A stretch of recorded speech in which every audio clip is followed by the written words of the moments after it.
Today's the anniversary of the race war of 1919. They called this race war the Red Summer of 1919, but it was a nationwide race war that lasted well into the 20s. Okay? What happened was, in a lot of cities, the white race started attacking returning soldiers from World War I. They attacked them because these guys were over in France fucking white chicks, and they were doing their job as soldiers, which was to kill the enemy. Now, we aren't going to go into the fact that this war, World War I, was started by the white supremacist oligarchs. Guys like the homosexual Cecil Rhodes, guys like Milner, the Rothschilds, of course, the Rockefellers. It was the catalyst for neutralizing rival monarchies like the Romanovs, like the Kaiser of Prussia, getting rid of all of the Anglo-Saxon white supremacist oligarchs' enemies, to start and to weed out everybody who had stifled the overall agenda of the Great Game, which was to seize the heartland. The Heartland Theory attack has never stopped. But anyway, it's not about that. So in 1919, that started the race war against the black race by the white supremacists. They started killing business leaders. They started destroying black-controlled institutions.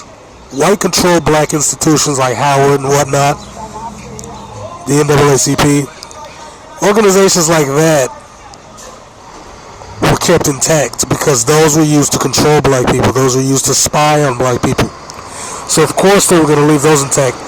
But black companies, especially black industrial companies that were spawned due to things like the Marcus Garvey movement,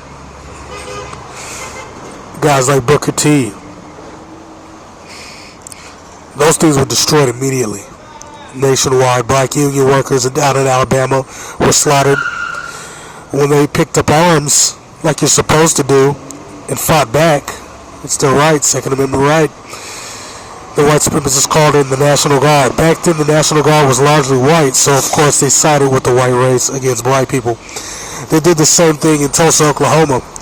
The white people went to the dividing line in Tulsa, pulled out heavy artillery, and started firing on the black side of town. Now, government cucks will come out here and lie and say that the National Guard saved blacks. No, they came in, they lined up on the racial border of the city and started firing on the blacks. Then the army started bombing the city. I've already talked about this a million times. There are pictures in the Smithsonian, there are documents in the Smithsonian of doctors and lawyers talking about this shit. They watched it happen, they wrote it as it happened. As it happened. So this covered a lot of ground, and I wouldn't be surprised if this wasn't a part of the white supremacist oligarchs' plan, because this was right around the time that they took a warship, the Lusitania, packed it full of civilians, and then let it right into German warships.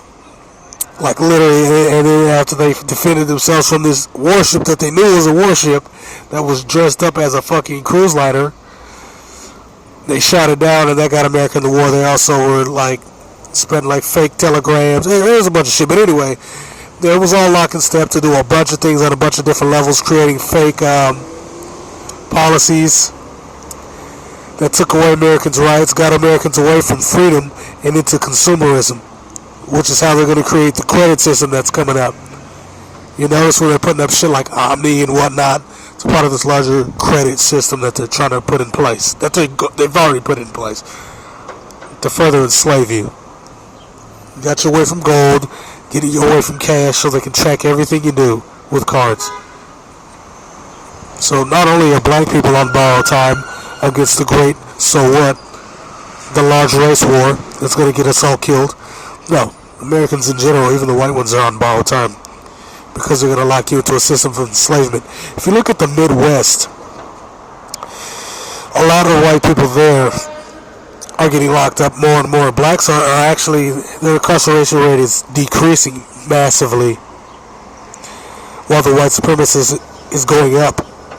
because all of these impoverished white people are taking the crime because of the opioid crime wave. So they can't afford lawyers, so they're going to plead out. They don't know their rights. They don't know if their public pretender is a federal agent, because that's one of the things that a good lawyer is going to tell you to ask. Or a good legal advisor, they're going to tell you to ask your public pretender if he's a federal agent.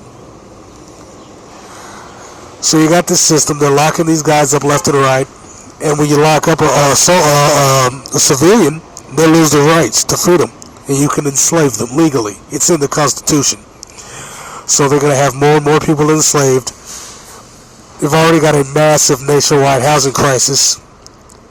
They always talk about Detroit, but Cleveland looks like Detroit. Like entire swaths of town are torn down. There's like entire neighborhoods where there's nothing but grassland between neighborhoods. It's insane.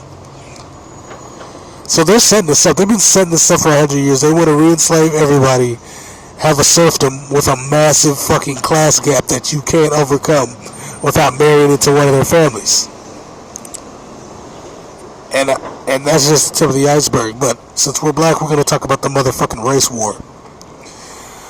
Now, on this anniversary, you notice they're ramping up the killings by cops against the black race.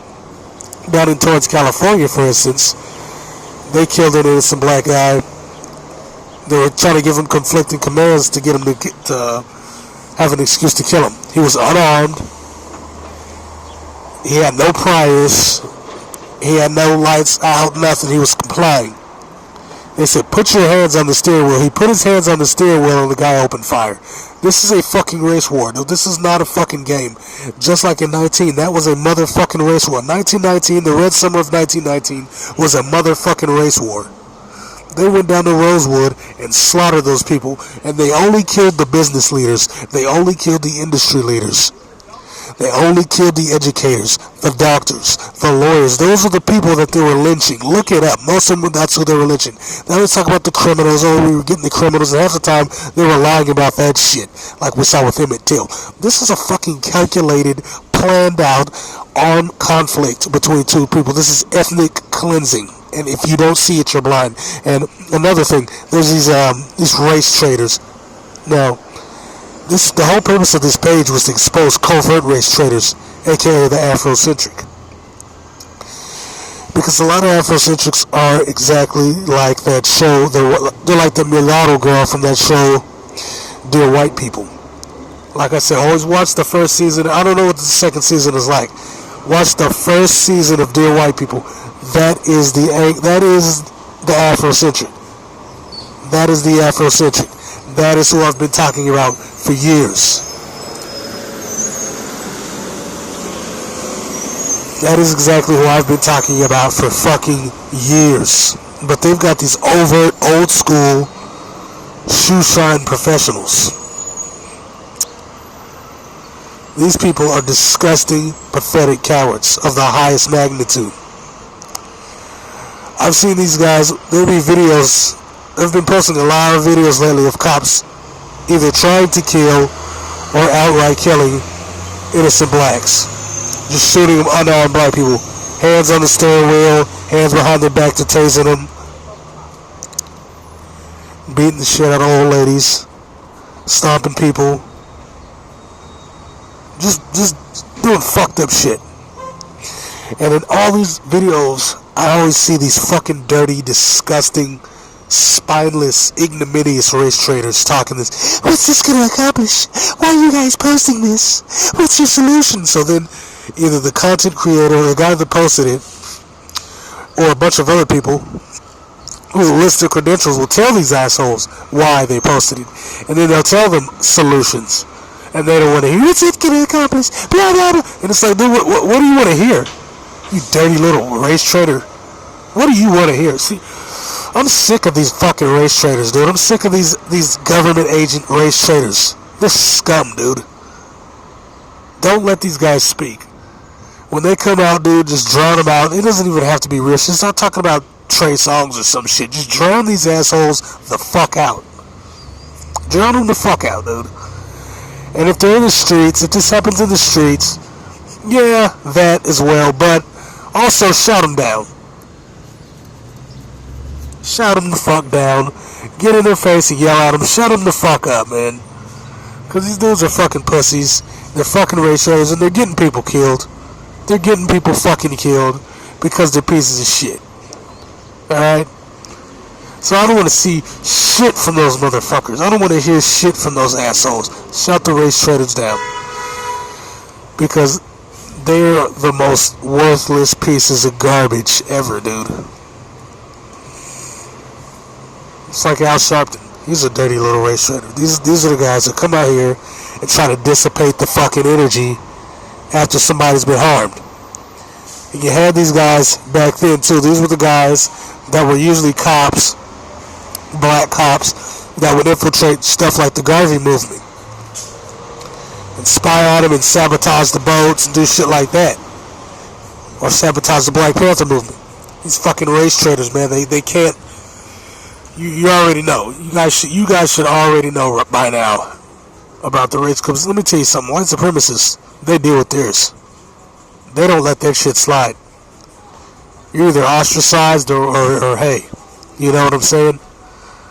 So we need to stop giving ours a pass. They get no fucking passes. These guys are fucking dangerous. They're disgusting. That's why and white supremacists, Tariq Nasheed's a bit wrong. The white supremacists ain't abandoning their coons. They're giving these niggas protection. They're giving these niggas a pillar to land on. That's why they're still around. That's why they're getting so hot and heavy comfortable. They're getting real fucking comfortable out here. Shit that shouldn't happen. Because they know they're safe no matter where they go. Understand? These guys are really fucking comfortable out here. They've got all kind of passes. You jack and dandies need to stop that shit right now. Because you saw what happened in 1919, the National Race War. They got thousands and thousands, tens of thousands of blacks across the nation killed. Neighborhoods destroyed. And then they implemented policies that gutted the neighborhoods that were left economically and made sure that they couldn't rebuild the neighborhoods. That's the part that they don't want to talk about. Then, after those properties were destroyed, gutted, impoverished, because they destroyed the institutions, then they started pointing the finger at blacks and saying, look at your dirty, poor-ass neighborhoods. You people are lazy. Get a job. If you don't get the game plan now, I don't know what the fuck to tell you, man. Research the race war of 1919, the Red Summer of 1919. This is the 100-year anniversary. You're on borrowed time. Like I said, I've given tons of examples. The law enforcement came down and slaughtered people wholesale during that race war. Slaughtered blacks, and they're doing the same thing right now. And a lot of blacks, some did fight back. Props to those guys, but there was a lot that didn't. They appealed to the government, and the government shrugged their shoulders and sent more red soldiers to harm them. So understand where you stand with these guys. This ain't a muffin cup picnic. These people ain't your friends. They don't give a fuck about you. They can't stand you. They hate your guts. Why do you think they showed preference to and gave protection to and took without incident cop killers? They took white cop killers in Alabama, took them in safe. Even though they were beating the shit, even though he was beating the shit out of them. And they roughed him up a little, they touched him up a little bit. But he was trying to kill her ass. And he did kill a couple. Just like the race soldiers in, I believe, Cincinnati. Who he killed like 5 cops, remember? They took him in without incident. Without incident, they took that nigga in. White cop killer, took him in without incident. Trying to protect his rapist son. His son was a rapist. Rape. He raped a white woman. Rapist. They took him in without incident after he killed cops. Why do you think that is? Why do you think that if a black guy just looks sideways, they blow his fucking brains out? He could be on his chest with his hands tied behind his back, and they'll shoot him in the fucking head. Because This is racial bias. This is a motherfucking race war. They don't like you. You're on borrowed time, and they're trying to find any excuse to take you out.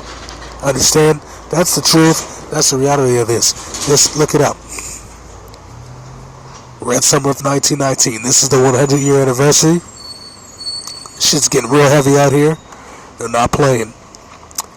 Fuck peace. Protect yourselves at all times. Because they've got hunters on the streets. They got badges, and they ain't playing with you. Believe that, bitch.